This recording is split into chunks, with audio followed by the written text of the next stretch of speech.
Hello दोस्तों, आज मैं आपको जो कहानी सुनाने जा रही हूँ, ये कहानी है लालची सौतेली बहनों की।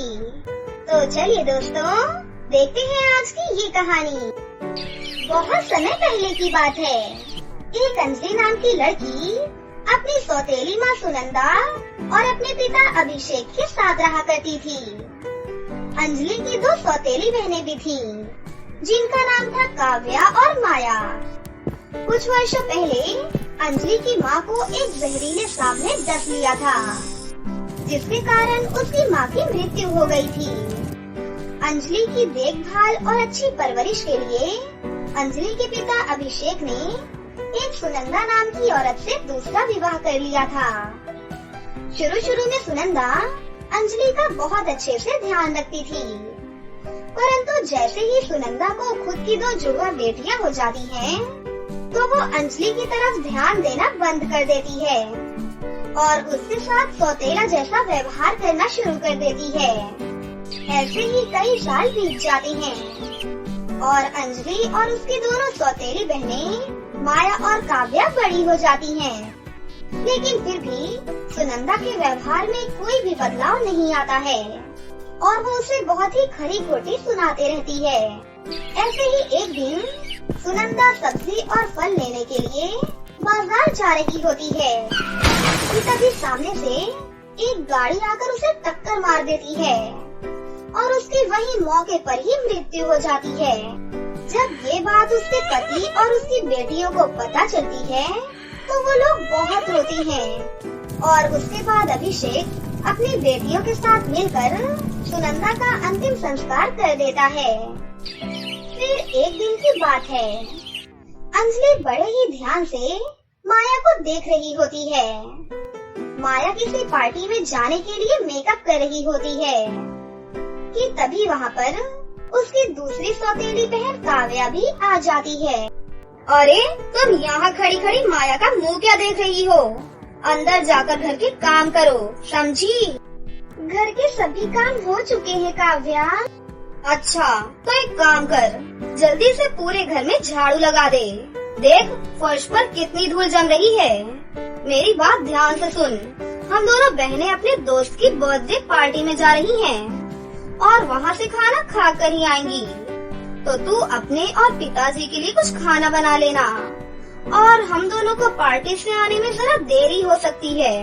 ठीक है काव्या, अगर तुम दोनों की इजाजत हो तो क्या मैं तुम दोनों का मेकअप यूज कर सकती हूँ?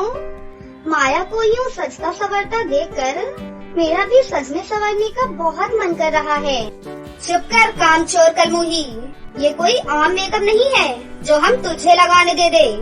ये ब्रांडेड मेकअप किट है, ये तेरे काले बदसूरत से चेहरे पर लगाने के लिए नहीं है। अगर तूने इस मेकअप किट को छूने की भी कोशिश की तो मैं तुझे मार मार कर लाल कर दूंगी। चल यार माया, हमें पार्टी में जाने के लिए बहुत देरी हो रही है। देख अंजलि की बच्ची, हमारे पार्टी में जाने के बाद हमारे इस मेकअप को छूने की जरा भी कोशिश मत करना, नहीं तो पार्टी से आने के बाद मैं तेरी बहुत पिटाई करूंगी। अच्छे से समझ ली ना मेरी बात? वरना तुझे तो पता ही है कि आखिरी बार मैंने तेरा क्या हाल किया था। ठीक है माया, मैं तुम्हारे जाने के बाद तुम्हारे किसी भी सामान को जरा भी हाथ नहीं लगाऊंगी। और इस तरह माया और काव्या तैयार होकर पार्टी के लिए निकल जाती हैं। यहाँ अंजलि पूरे घर में झाड़ू लगाने के बाद अपने कमरे में चली जाती है और अंजलि अपनी माँ की तस्वीर के आगे बहुत जोर जोर से रो रही होती है। आप मुझे छोड़कर क्यों चली गई माँ? जब से आप गई हैं, मेरी तो तकदीर ही रूठ गई है। मुझे आज भी अच्छे से याद है माँ, आपके होते हुए मुझे कभी भी किसी चीज की कोई कमी नहीं होती थी, ना ही खाने पीने के लिए और ना ही पहनने ओढ़ने के लिए। इसी तरह अंजलि अपनी माँ की तस्वीर से बातें कर रही होती है कि तभी उसके पिताजी घर पर आ जाते हैं और अपनी बेटी को आवाज लगाते हैं। अरे अंजलि बेटी, कहाँ हो तुम? जल्दी आ जाओ। देखो तो मैं तुम्हारे लिए पानी पूरी लेकर आया हूँ। जल्दी से आ जाओ, नहीं तो सारी पानी पूरी मेरे पेट में चली जाएंगी। अपने पिता की आवाज सुनकर अंजलि जल्दी से बाहर आ जाती है। ये लीजिए पिताजी, पानी पी लीजिए। अरे मैं आया नहीं कि तू पानी लेकर आ गई। कितनी प्यारी है मेरी बेटी। देख, मैं आज तेरे लिए पानी पूरी लेकर आया हूँ। पिताजी, माया और काव्या पार्टी में गई हैं और कह रही थी कि उन्हें पार्टी से आने में जरा देरी हो जाएगी और वो खाना खाकर ही आएंगी। कोई बात नहीं बेटी, उन्हें आराम से आने दो। तब तक हम दोनों बाप बेटी पानी पूरी के मजे लेते हैं। इस तरह दोनों बाप बेटी मीठी मीठी बातें करते और चटपटी खट्टी मीठी पानी पूरी खाते। थोड़ी देर तक अंजलि को बहुत अच्छा लगता है। इसी तरह रात हो जाती है और थोड़ी ही देर में माया और काव्या पार्टी से वापस आ जाती हैं। क्यों रे अंजलि, तूने पिताजी को अभी तक खाना नहीं दिया क्या? अरे काव्या बेटी, हम दोनों खा पी के सेट हैं। तुम अपना बताओ, तुम्हारा पेट भरा तो है ना? अरे क्या बताऊं पिताजी, खाने का तो बस पूछो ही मत। सारा मजा पार्टी ने किरकिरा कर दिया। ना तो ढंग का खाना था और ना ही ढंग का कुछ मीठा था। सारी बातचीत करने के बाद सभी लोग सोने के लिए चले जाती हैं। उसी रात काव्या माया से कहती है, पिताजी का प्यार तो अंजलि के लिए बढ़ता ही जा रहा है। अगर ऐसा ही चलता रहा तो एक दिन पिताजी पूरी जायदाद अंजलि के नाम ही कर देंगे और हम दोनों को सिर्फ मिलेगा ठेंगा। हमें जल्द ही कुछ करना होगा, नहीं तो सारा काम खराब हो जाएगा। हाँ काव्या, तो बिल्कुल सही बोल रही है। हमें जल्दी कुछ न कुछ करना ही होगा, नहीं तो हमें सिर्फ बाबा जी का ठुल्लू मिलेगा। इतना बोलकर काव्या और माया सो जाती हैं।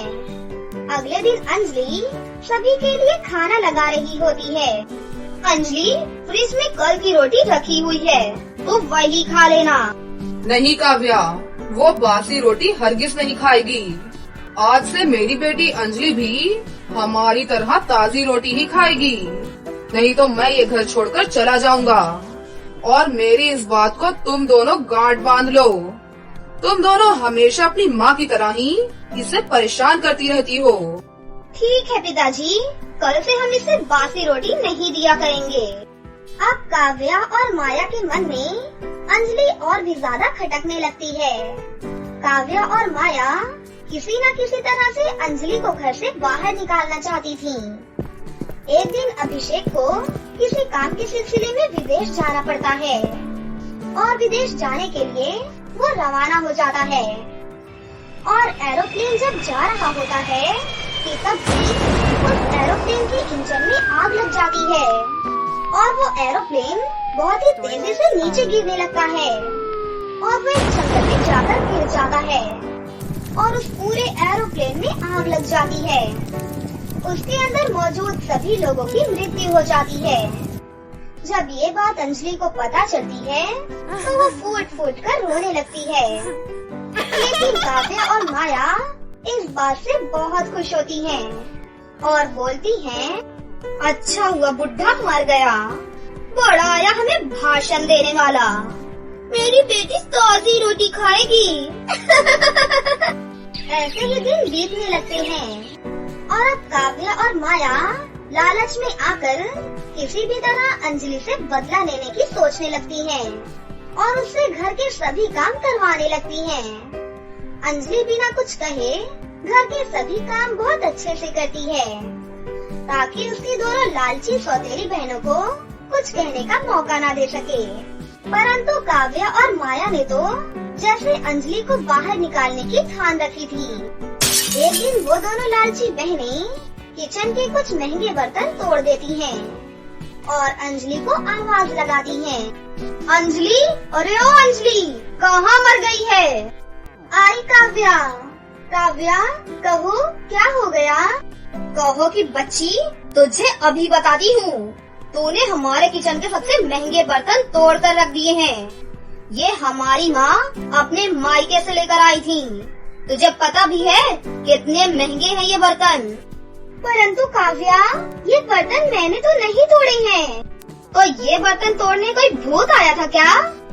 नहीं, सच्ची मुझे नहीं पता। लेकिन वो दोनों अंजलि की एक नहीं सुनती और वो दोनों सौतेली बहनें अंजलि को 2 थप्पड़ लगाती हैं और उसे घर से बाहर निकाल देती हैं। अंजलि बेचारी इधर उधर घूमने लगती है। वो बहुत ही मासूम और कम बोलने वाली लड़की थी।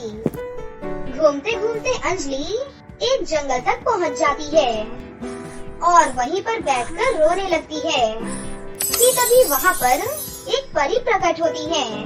परी को देखकर अंजलि थोड़ी डर जाती है।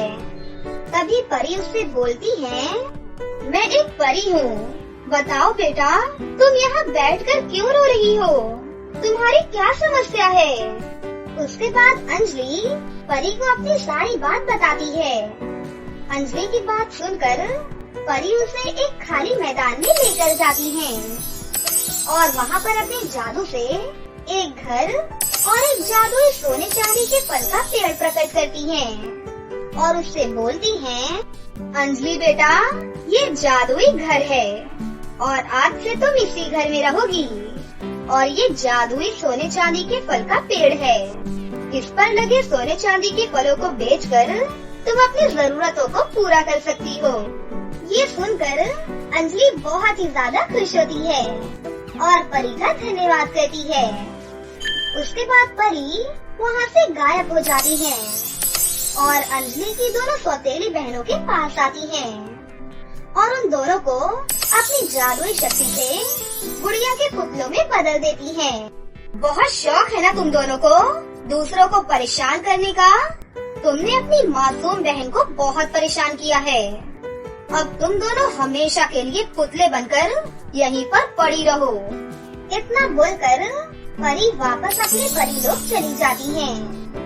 इस तरह दोनों लालची बहनों को उनके किए की सजा मिल जाती है और यहाँ अंजलि बहुत ही अमीर हो जाती है और वो जादुई पेड़ में लगे सोने चांदी के फलों से गरीब और जरूरतमंद लोगों की मदद करती है और हंसी खुशी अपनी जिंदगी बिताने लगती है। 20 साल की सोनाली अपनी 2 छोटी बहन नायरा और पायल के साथ मधुपुर नाम के गांव में रहती थी। उन तीनों बहनों के सुंदर रूप के साथ साथ उनके बाल बेहद घने, लंबे और काले थे। माता पिता के देहांत के वक्त वो बेहद ही छोटी थी। जब उनके माता पिता का स्वर्गवास हो गया था तो सारी जिम्मेदारी सोनाली के सर पर आ गई। नायरा, दरवाजा अंदर से अच्छे से बंद कर लो, मैं काम पर जा रही हूँ। हम बहनों की भूख मिटाने के लिए आपको रोजाना काम करने के लिए इतना लंबा सफर पैदल चलकर जाना पड़ता है दीदी। इसके अलावा तो मेरे पास दूसरा कोई चारा भी तो नहीं बचा। मेरी बहन, गांव वालों की वजह से मुझे इतनी दूर काम करने जाना पड़ता है। बहुत मेहनत के बावजूद बस चंद रुपए मिलते हैं, मगर फिर सोचती हूँ कि उससे मेरी बहनों का पेट तो भर जाता है। इतना कहकर सोनाली सुबह सुबह काम के लिए निकल पड़ती है और काम करके शाम को गांव में कदम रखती है कि दया नाम की एक औरत कहती है, अरे देखो देखो शेखर भाई, सुबह की गई लड़की शाम को वापस लौट कर आती है। अरे जब बड़ी बहन ही बिगड़ैल है ससुरी, तो छोटी बहनों का भी वही हाल होगा ना। सही कह रही हो तुम दया बहन। ये तीनों बहनें एक तो अपने माँ बाप को निगल गई, अब अपनी प्रदर्शनी करके हमारे गांव को बाजार बनाना चाहती हैं। छोटे सरकार, ये कैसा भद्दा इल्जाम लगा रहे हो आप हम बहनों पर? शुक्र मना कि अभी हम बोल रहे हैं, अगर हाथ उठ गया तो तीनों बहनों को ढेर कर दूंगा। पूरा गांव शेखर के बहकावे में आकर तीनों माँ पिता की अनाथ और यतीम बहनों पर पत्थर फेंक करके उन्हें गांव से बाहर निकाल देते हैं। खबरदार, जो आज के बाद तुम बदचलन बहने मधुपुर गांव में नजर भी आई तो तीनों बहनें एक दूसरे का हाथ पकड़े सड़क पर चलने लगती हैं। तभी 15 साल की पायल बोल पड़ती है, दीदी अब हम कहाँ जाएंगे? सोनाली दीदी, अब तो हमारा बसेरा भी हम बहनों से छीन लिया गया। अब हम कहाँ जाएंगे दीदी? अपनी दोनों बहनों की बातें सुनकर सोनाली अपने ही मन में सोचती है, उस शेखर ने बड़ी चालाकी से हमें गांव से निकाला है। बाबा, आज तुम्हारी बड़ी बेटी एकदम कमजोर महसूस कर रही है। अपनी बहनों के साथ दर दर भटक रही हूँ मैं। सोनाली और बहनों को चलते चलते शाम हो गई थी। तभी सोनाली को एक घना जंगल दिखाई देता है और वो जंगल बिल्कुल डरावना था। तभी सोनाली कहती है, आज की रात हम तीनों बहनें इस जंगल में ही अपना बसेरा बनाएंगी। जैसे ही तीनों बहनें जंगल में आती हैं कि एक विशाल चुड़ैल एक घने पेड़ पर बैठी होती है, जिसकी सूरत बेहद डरावनी थी। अरे वाह, एक साथ 3 शिकार! मेरे मुंह में तो लाल टपक रही है। इन तीनों को एक एक करके खाकर दिलरुबा चुड़ैल अपना पेट भरेगी। चुड़ैल तेजी से हवा में उड़ती हुई उनके सामने आ खड़ी होती है। सोनाली दीदी, चुड़ैल बचाओ बचाओ दीदी। अरे ओ ठन्नी चवन्नी, ज्यादा चिल्ला मत वरना परिंदे जाग जाएंगे। आजा मेरी भूख मिटा जा।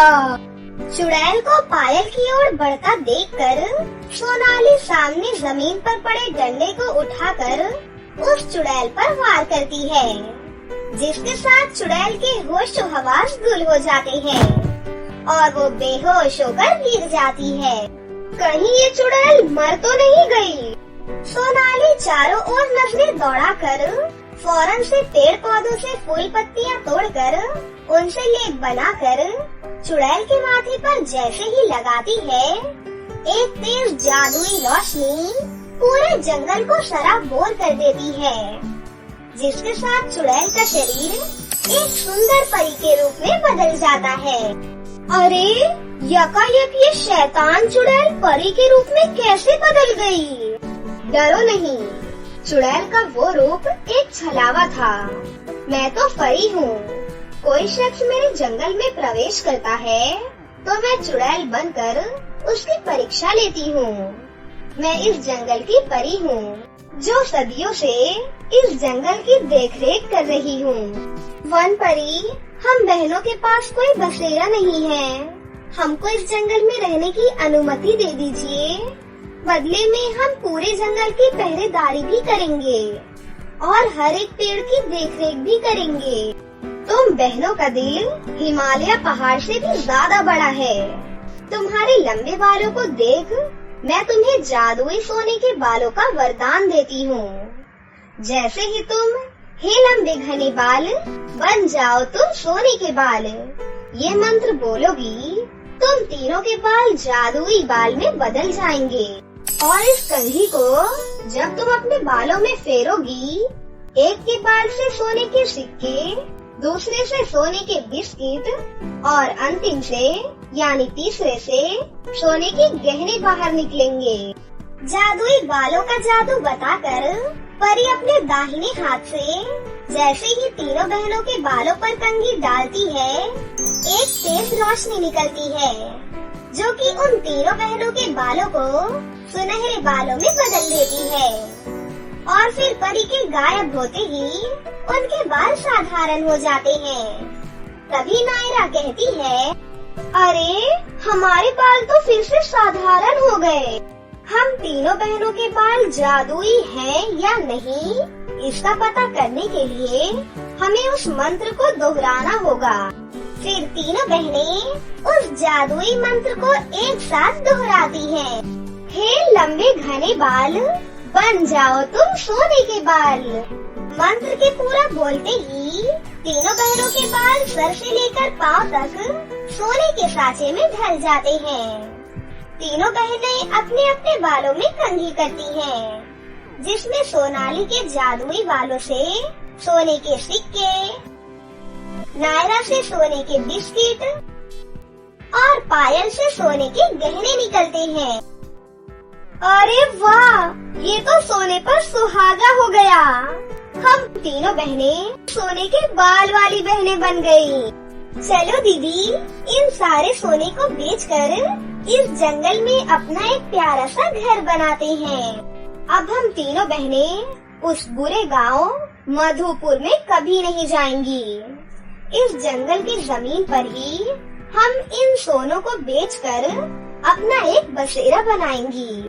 तीनों बहनें कोसों दूर चलकर अपने जादुई बालों से मिले सारे सोने को सुनार के पास बेच करके जंगल में एक बड़ा सा घर बनाकर उसमें रहने लगती हैं। एक सवेरे जंगल में एक लकड़हारा बैठा था, जिसे देखकर तीनों बहनें उसके पास आती हैं और कहती हैं, काका, आप बहुत परेशान लग रहे हो, कोई परेशानी है क्या? बेटा, मैं एक गरीब लकड़हारा हूँ। कल मेरी बेटी की शादी है, मगर मेरे पास एक भी पैसा नहीं है। हमें इनकी मदद करनी होगी। तीनों बहनें फिर से उस मंत्र को फिर से दोहराती हैं। हे लंबे घने बाल, बन जाओ तुम सोने के बाल।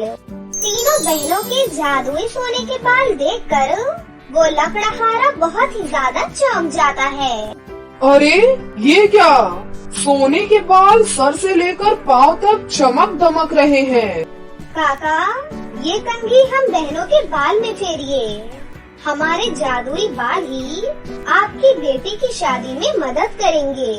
लकड़हारा एक एक करके तीनों बहनों के बालों में कंघी घुमाता है। पूरी जमीन सोने के जेवर, बिस्किट और सिक्कों से सराबोर हो जाती है। तभी छोटी बहन कहती है, ये सोने के गहने आप अपनी बेटी की शादी में उसे पहनाइएगा। बाकी बचे कुचे इन सोने के सिक्के और बिस्किट को बेचकर बेटी के बिया के साथ साथ आप अपने बुढ़ापे को आसानी से काट लेंगे। तुम तीनों का बहुत बहुत शुक्रिया बेटा। लकड़हारा सारा सोना उठाकर चल देता है। एक सुबह तीनों बहनें एक साथ घूमने के लिए जैसे ही जंगल से बाहर आती हैं, एक बुजुर्ग बुढ़िया वहाँ बैठी होती है। अम्मा, आप इस जंगल के बाहर क्यों बैठी हो? मौत की मंजिल तक रही हूँ बेटी। आप ऐसी बातें क्यों कर रही हैं? इस वक्त बुढ़ापे में मेरे बेटे बहू ने मुझे घर से बाहर निकाल दिया। भूख से बिलबिला रही हूँ। ऐसे में मौत ना मांगो तो क्या करूँ बेटी? बुढ़िया का दुख देखकर तीनों बहनें अपने बालों से मदद मांगती हैं। हे लंबे घने बाल, बन जाओ तुम सोने के बाल। अम्मा, ये हम बहनों के जादुई बाल हैं। आप इस कंघी को जैसे ही हमारे बाल में घुमाओगी, हर एक बाल से अलग सांचे में सोना निकलता दिखेगा। बुढ़िया बिल्कुल ऐसा ही करती है और उसकी टोकरी में खूब सारे सोने के सिक्के, बिस्किट और गहने मिलते हैं। जिसके बाद पायल मीठी सी आवाज में कहती है, अम्मा, अब तुम्हें भविष्य में कभी भूखा नहीं रहना पड़ेगा। ये सारा सोना बेचकर तुम्हारा आगे का भविष्य एकदम सुनहरा हो जाएगा। जुग जुग जियो बच्चियों, तुम तीनों बहनों के जादुई बाल की बहार को सदा बना कर रखे। बहुत बहुत शुक्रिया अम्मा। इस तरह से तीनों बहनें अपने जादुई बाल की मदद से खुद एक खुशहाल जिंदगी गुजारती हैं, बल्कि गरीब और भूखे दुखियारे लोगों की हमेशा मदद भी किया करती थीं, जिससे उनके जादुई सुनहरे बालों की चर्चा और ज्यादा बढ़ती जाती है। तो दोस्तों, कैसी लगी आपको हमारी ये कहानी? अगर आपको हमारी कहानी अच्छी लगी हो तो इसे जरूर लाइक करें, साथ ही हमारे चैनल को सब्सक्राइब भी कर लें और बेल आइकन को दबाना ना भूलें। मिलते हैं अगली वीडियो में। धन्यवाद।